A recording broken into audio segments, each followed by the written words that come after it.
এই অবৈধ সরকার যতগুলি সিদ্ধান্ত দিয়েছে, ওই সমস্ত অবৈধ সিদ্ধান্ত একদিন সবই বাতিল হবে। আর এইভাবে অবৈধভাবে ক্ষমতা দখল করা এবং এইভাবে জনগণের উপর অত্যাচার নির্যাতন চালাচ্ছে, এদের বিচার বাংলার মাটিতে ইনশাল্লাহ হবেই হবে। আজকে আমাদের শাহজাহান খান একটা কথা সত্যি বলেছে, আজকে মুক্তিযোদ্ধারা কারাগারে আর রাজাকাররা ক্ষমতায়। সারা বাংলাদেশে একটা ভয়াবহ অবস্থা। আমাদের অগণিত নেতা কর্মীদের বিরুদ্ধে মিথ্যা মামলা, হয়রানি, ঘর বাড়ি পোড়ানো, অত্যাচার নির্যাতন, এমনকি এই খুনি জঙ্গি ইউনূস ক্ষমতা দখল করার পর থেকে আমাদের শিশু, নারী, এমনকি বয়োবৃদ্ধ কারো জীবনেরই কিন্তু নিরাপত্তা নাই। এবং তাদের উপর ইউনূসের সেই পেটোয়া বাহিনী, সন্ত্রাসী বাহিনী, সেই সাথে সাথে বিএনপি, জামাত, এরা এমনভাবে অত্যাচার করছে যা মাত্র সেই 1971 সালে পাকিস্তানি হানাদার বাহিনী যখন বাংলাদেশে গণহত্যা, লুটপাট, নারী ধর্ষণ, অগ্নিসংযোগ করেছিল, সেই সময়ের কথাই মনে পড়িয়ে দেয়। তখন তা গুলি করত এবং আগুন দিত। আর এখন এই বিএনপি এবং জামাত শিবির আর সমন্বয়ক ইউনূসের পেটোয়া বাহিনী, জঙ্গি বাহিনী, এরা লাঠি দিয়ে পিটিয়ে পিটিয়ে হত্যা করা, যেখানে সেখানে তাদের হাতের আমদা, চাইনিজ কুড়াল ইত্যাদি দিয়ে মানুষ খুন করা, কোপানো, মানে বিভৎস অবস্থায় মানুষকে হত্যা করা। আমি সকল এই হত্যার নিন্দা জানাই আর এই ধরনের সন্ত্রাসী কর্মকাণ্ডের তীব্র প্রতিবাদ জানাই। মামলা তো আমার মনে হয় যে হারে আমাদের দিয়েছে, আমাদের কোনো নেতা কর্মী কেউই বাদ নাই। সকলের বিরুদ্ধে হয় হত্যা মামলা, নয় বিস্ফোরক মামলা, নয় দুর্নীতির মামলা, অজস্র মিথ্যা মামলা দিয়ে আওয়ামী লীগকে ঘরে তুলে দেওয়া, নিঃশেষ করবার প্রচেষ্টা চালাচ্ছে। তাদের একটা কথা মনে রাখা উচিত, এই আওয়ামী লীগ হঠাৎ করে কারো পকেট থেকে তৈরি হয় নাই। 1949 সালে বাংলাদেশে এই অঞ্চলের মানুষের সার্বিক উন্নয়নের জন্য, তাদের অধিকার প্রতিষ্ঠার জন্য এই আওয়ামী লীগ প্রতিষ্ঠা লাভ করেছিল। 1948 সালে বঙ্গবন্ধু শেখ মুজিব ছাত্রলীগ প্রতিষ্ঠা করেন মাতৃভাষা বাংলাকে রাষ্ট্রভাষায় মর্যাদা দেওয়ার জন্য। আর 1949 সালে আওয়ামী লীগের জন্ম হয়। জন্মলগ্ন থেকে আওয়ামী লীগ সমস্ত দেশব্যাপী এই শোষিত বঞ্চিত মানুষের ভাগ্য পরিবর্তনের জন্যই সংগ্রাম করে যাচ্ছে। বঙ্গবন্ধু শেখ মুজিব এই আওয়ামী লীগ সংগঠনকে নিয়েই সমগ্র বাংলাদেশের জনগণকে স্বাধীনতার চেতনায় উদ্বুদ্ধ করে, মুক্তিযুদ্ধ করে, বিজয় অর্জন করে বাংলাদেশ স্বাধীন করেন। আজকে আমরা স্বাধীনতা পেয়েছি বলেই একটা জাতি রাষ্ট্র পেয়েছি, বাঙালি হিসেবে আত্মমর্যাদা পেয়েছি, আত্মপরিচয় পেয়েছি। কিন্তু আমাদের দুর্ভাগ্য, একটা যুদ্ধ বিধ্বস্ত দেশ গড়ে বাংলাদেশকে যখন তিনি স্বল্পোন্নত দেশ হিসেবে প্রতিষ্ঠা করলেন এবং আর্থসামাজিক উন্নয়নের দিকে বাংলাদেশ যখন এগিয়ে গেল, যখন প্রবৃদ্ধি 9 ভাগে উন্নীত হয়েছিল, এ রেকর্ড আজ পর্যন্ত কেউ ভাঙতে পারেনি। এবং ঘুরে ধরা সমাজ ভেঙে তিনি নতুন সমাজ গড়ে তুলবেন। তৃণমূল পর্যায়ে পর্যন্ত মানুষকে অন্তত তাদের ভোটের অধিকার, তাদের আর্থসামাজিক উন্নতি, সামাজিক নিরাপত্তা, সাংস্কৃতিক অধিকার, সেটা তিনি নিশ্চিত করবেন। সাথে সাথে অসাম্প্রদায়িক চেতনায় বাংলাদেশ গড়ে উঠবে উন্নত সমৃদ্ধ বাংলাদেশ হিসেবে। আজকে যখন দেখি যে আবার সেই অপরাধীদেরকে দায়মুক্তি দেওয়া হলো আর নিরপরাধ আওয়ামী লীগ নেতা কর্মীদের উপর একটা পথা সেই হত্যার দায় চাপিয়ে মিথ্যা মামলা, হত্যা মামলা দিয়ে দেওয়া হচ্ছে, ওই দায় মুক্তি থাকবে না। একদিন দিন আসবে, একদিন এদেরও বিচার ইনশাল্লাহ করব। আমি এটা বিশ্বাস করি। আল্লাহ বাঁচিয়ে রাখেন, প্রতিবারই নিশ্চয় আমাকে দিয়ে কোনো কাজ করবেন, সেই জন্য এটা আমার বিশ্বাস। আমি কিভাবে বেঁচেছিলাম জানি না, আমি মাত্র কয়েক মিনিটের জন্য হয়তো সেদিন আমি আর রেহানা বেঁচেছি, কিন্তু তাদের চেষ্টাই ছিল শুধু 15 আগস্টে যেহেতু আমরা 2 বোন বেঁচে গিয়েছিলাম, আমাদেরকে হত্যা করাটাই তাদের লক্ষ্য ছিল। কিন্তু বেঁচে যখন আসছি, অবশ্যই এই বাংলাদেশ আবার ঘুরে দাঁড়াবে এবং বাংলাদেশে ফিরে যাব এবং বাংলাদেশকে আমরা উন্নত করব। আর আজকে যারা আমাদের অগণিত নেতা কর্মীর ঘর বাড়ি পোড়াচ্ছে, মারছে, অত্যাচার করছে, যেমন ছাত্রলীগের ছেলে কর্মীদের না পেয়ে তার মার উপরে অত্যাচার নির্যাতন, বাবার উপরে নির্যাতন, যার জন্য কারো বাবা মারা যাচ্ছেন, মাকে মেরে ফেলা হচ্ছে, ভাইকে অত্যাচার, বোনকে অত্যাচার, ঘর বাড়ি ব্যবসা প্রতিষ্ঠান একের পর এক ইন্ডাস্ট্রি বন্ধ, সব ধ্বংস করে দিচ্ছে। যারা এই কাজগুলি করছে তাদের তালিকা করে রাখতে হবে আর যেন ভুল না হয়, কারণ এদের উপযুক্ত শিক্ষা দিতে হবে। আর ওই অবৈধ ক্ষমতা দখলকারী ফ্যাসিস্ট জঙ্গি ইউনূস, সে তো জঙ্গিদের ছেড়ে দিয়েছে, সমস্ত কারাগার আজকে মুক্ত। কারাগারে কে জঙ্গিরা কেউ নাই, এই জঙ্গিদের সাথে নিয়েই তো সে ক্ষমতা দখল করেছে। আর কারাগার ভরে ফেলেছে কাদের দিয়ে? আওয়ামী লীগের অগণিত নেতাকর্মীদের দিয়ে। আজকে আমাদের শাহজাহান খান একটা কথা সত্যি বলেছে, আজকে মুক্তিযোদ্ধারা কারাগারে আর রাজাকাররা ক্ষমতায়। আমার অবাক লাগে যে আজকে যারা তরুণ তরুণী 2009 সালের আগের বাংলাদেশ কেমন ছিল তারা কি একবার চিন্তা করে দেখবে? বা 96 সালের আগের বাংলাদেশ কেমন ছিল? আওয়ামী লীগ এদেশে শুধু স্বাধীনতাই আনেনি, আওয়ামী লীগ যখনই ক্ষমতা এসেছে দেশের মানুষের সার্বিক উন্নতি হয়েছে। যে এই অবৈধ সরকার যতগুলি সিদ্ধান্ত দিয়েছে, ওই সমস্ত অবৈধ সিদ্ধান্ত একদিন সবই বাতিল হবে। আর এইভাবে অবৈধভাবে ক্ষমতা দখল করা এবং এইভাবে জনগণের উপর অত্যাচার নির্যাতন চালাচ্ছে, এদের বিচার বাংলার মাটিতে ইনশাল্লাহ হবেই হবে, এবং সেই বিচার আমরা করবই। এটাই হচ্ছে আমাদের প্রতিজ্ঞা, আমরা তা করব। আজকে সব থেকে দুর্ভাগ্য যে যারা সেই 10 ট্রাক অস্ত্র মামলা, অস্ত্র চোরা কারবারের সাথে জড়িত, সে মতিউর রহমান নিজামী থেকে শুরু করে, বাবর থেকে শুরু করে, তারেক জিয়া থেকে সবই তো এর সঙ্গে জড়িত ছিল।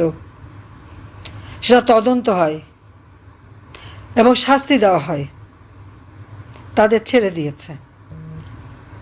21শে আগস্ট গ্রেনেড হামলা, প্রকাশ্য দিবালোকে আমাকে হত্যা করার জন্য এবং আওয়ামী লীগকে নিশ্চিহ্ন করবার জন্য এই গ্রেনেড হামলা করা হয়েছিল।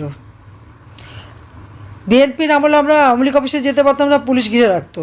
আর সেদিন নাই, কেউ নাই, বরং আমাদের যে নিরাপত্তা কর্মীরা আশেপাশে বিল্ডিংয়ের উপরে নিরাপত্তা দিত তাদেরও যেতে দেওয়া হয়নি। আমাদের উপর গ্রেনেড হামলা করা হলো, তার কোনো নমুনা রাখলো না, বিচার হলো না। কোথায় এক জজ মিয়া নাটক সাজালো, কেন? ওই জজ মিয়া নাটক সাজানোর পরেই তো স্পষ্ট হয়ে গেল যে এই হত্যাকাণ্ডের সাথে বিএনপি ওতপ্রোতভাবে জড়িত। আজকে আইবি রহমানকে নির্মমভাবে হত্যা এবং আমাদের 22 জন নেতাকর্মীকে হত্যা করা হলো, 2 জন হচ্ছে অজ্ঞাতনামা। সেই বিচার কিন্তু শুরু করেছিল, এমনকি যখন কেয়ারটেকার গভর্নমেন্ট আসলো 2000 সালে, তারাও কিন্তু তদন্ত করে বিচার শুরু করলো। সেই বিচারের সাজাপ্রাপ্ত আসামি তাদেরকে মুক্তি দেওয়া হয়ে গেল, তারা মুক্তি পেয়ে গেল। যত রকম বিভিন্ন জায়গায় হলি আর্টিজেন সহ বিভিন্ন জায়গায় যে জঙ্গি কর্মকাণ্ড শুরু হয়েছিল, আওয়ামী লীগ ক্ষমতা ছিল বলে কঠোর হস্তে জঙ্গি আমরা দমন করেছিলাম। এমনকি আমাদের বাংলাদেশের মাটি ব্যবহার করে কেউ যেন আশেপাশে কোনো দেশে কোনো রকম জঙ্গি তৎপরতা না চালাতে পারে সেটাও বন্ধ করে দিয়েছিলাম। যে জঙ্গিরা আজকে গ্রেপ্তার এবং বন্দী ছিল, ইউনূস তাদেরকে সবাইকে মুক্তি দিয়েছে। কেন মুক্তি দিয়েছে? কারণ ইউনূস তো জঙ্গিদের নেতা, সেই জঙ্গিদের প্রভু হয়ে গেছে। আমাদের সমস্ত মাইনরিটি, হিন্দু, বৌদ্ধ, খ্রিস্টান, তাদের উপর অকথ্য অত্যাচার। এমনকি আমাদের পীর মাশায়েখ, ওলামা মাশায়েখরা, তাদের উপরে আক্রমণ, মাজার শরীফ ভাঙা, একবার বুলডোজার দিয়ে মাজার ভেঙে দিচ্ছে। সেই মাজার মসজিদ সেগুলিও তারা ধ্বংস করে যাচ্ছে।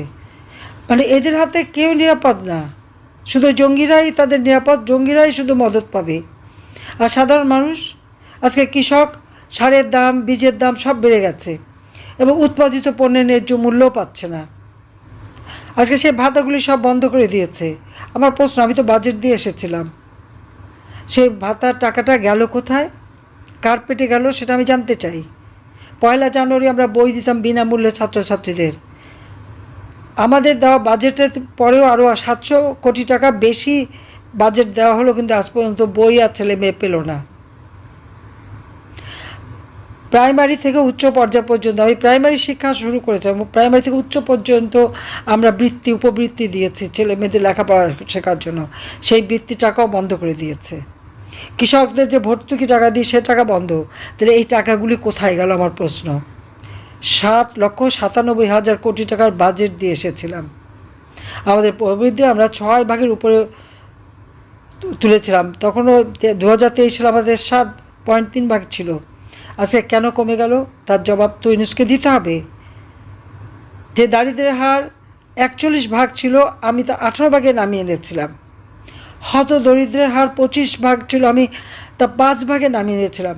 আজকে আবার দারিদ্র্যের হার বেড়ে গেছে। আপনারা দেখেছেন আজকে ওয়ার্ল্ড ব্যাংক, IMF তারাও বলেছে আরও মানুষ দারিদ্র্যের সীমা নিচে নেমে যাচ্ছে। 5 কোটি মানুষ নিম্নবিত্ত থেকে মধ্যবিত্তে আমরা উন্নত করে দিয়েছিলাম তাদের জীবন। 5 কোটি পরিবারকে নিম্নবিত্ত থেকে তারা মধ্যবিত্তে উঠে এসেছিল, আজকে আবার তারা সেই নিম্নবিত্ত হয়ে যাচ্ছে, আর নিম্নবিত্তরা একেবারে নিঃস্ব হয়ে যাচ্ছে, হতদরিদ্র হয়ে যাচ্ছে। একটা দেশকে যখন আমরা উন্নত করলাম, একটা দেশ সারা বিশ্বে উন্নয়নের রোল মডেল হিসেবে পরিচিত হলো, একটি দেশকে মানুষ মনে করতো যে এই ছোট্ট একটা দেশ, আমাদের রিসোর্স খুব কম কিন্তু বিশাল জনগোষ্ঠী, তারপরেও দিন রাত অক্লান্ত পরিশ্রম করে সেই 2009 সাল থেকে 24 সাল পর্যন্ত বাংলাদেশকে আমরা দিন রাত পরিশ্রম করে উন্নত করেছি।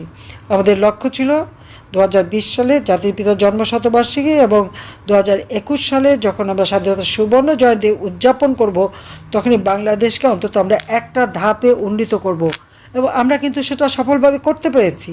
অন্তত এটুকু বলতে পারি যে ওয়াদা আমরা দিয়েছিলাম সেই 2008 সালের নির্বাচনী ইশতেহারে, ধাপে ধাপে ধাপে আমরা দেশকে সেই উন্নত করেছি।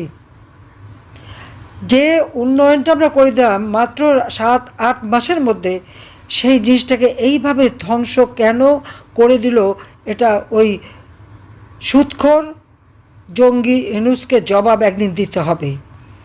সেই জবাব দিতে হবে। প্রত্যেকটা জেলা উপজেলা তার এজেন্ট লাগিয়ে রেখেছে। আপনারা দেখবেন আপনাদের ওখানেও তাদের এজেন্ট আছে, তাদেরকে দিয়ে খবর নেয় আওয়ামী লীগের কে বেশি জনপ্রিয়, ভবিষ্যতের জন্য কে অতিথি কে ছিল, কে আর্থিকভাবে সচ্ছল, কে কাকে সাহায্য করে, আওয়ামী লীগের কোনো নেতা যারা হয়তো জীবন বাঁচানোর জন্য লুকিয়ে আছে, কে কোথায় আছে, এই সমস্ত তথ্য তারা সংগ্রহ করে এবং তারপর তাদেরকে গ্রেপ্তার করে। গ্রেপ্তার করলে আবার তাদের পুরস্কার দেয়। দেশটা তো সে চালাচ্ছে না ওভাবে, সে এখন 40 জন তার এক্সপার্ট ঠিক করে রেখেছে, যে চালাতে ব্যর্থ মানুষের কাছে যেতে পারে না, তা এখন আর্টিফিশিয়াল এটাকে করা। হ্যাঁ, ডিজিটাল বাংলাদেশ আমরা করেছি, কম্পিউটার শিক্ষা, আমরা ফ্রিল্যান্সিংয়ের ট্রেনিং দেওয়া, কম্পিউটার ট্রেনিং ইনকিউবেশন সেন্টার করে দিচ্ছি, স্যাটেলাইট বঙ্গবন্ধু 1 উৎক্ষেপণ করেছি। বাংলাদেশকে আমরা আধুনিক প্রযুক্তিতে সম্পন্ন একটা দেশ হিসেবে এবং তরুণ সমাজকে আমরা সেইভাবে ট্রেনিং দিচ্ছিলাম। তাদের কোনো কর্মসংস্থার অভাব ছিল না। কর্মসংস্থান ব্যাংকের মাধ্যমে বিনা জামানতে তারা অন্তত 2 লক্ষ টাকা লোন নিয়ে একটা ব্যবসা করতে পারত। কোম্পানি আইন পরিবর্তন করে এক ব্যক্তি লোন নিতে পারে, সে ব্যবস্থা করে দিয়েছিলাম। আমরা প্রত্যেকটা গ্রামে আমার বাড়ি আমার খামার এই প্রকল্প নিয়ে প্রত্যেকটা পরিবার যেন সচ্ছল হয় সেই ব্যবস্থা আমরা করেছি।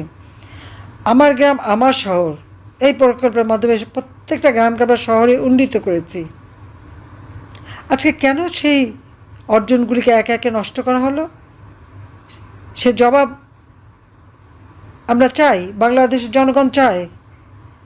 বাংলাদেশ কি এখন আবার সেই মানুষের ভিক্ষার ঝুলি নিয়ে বেরোবে?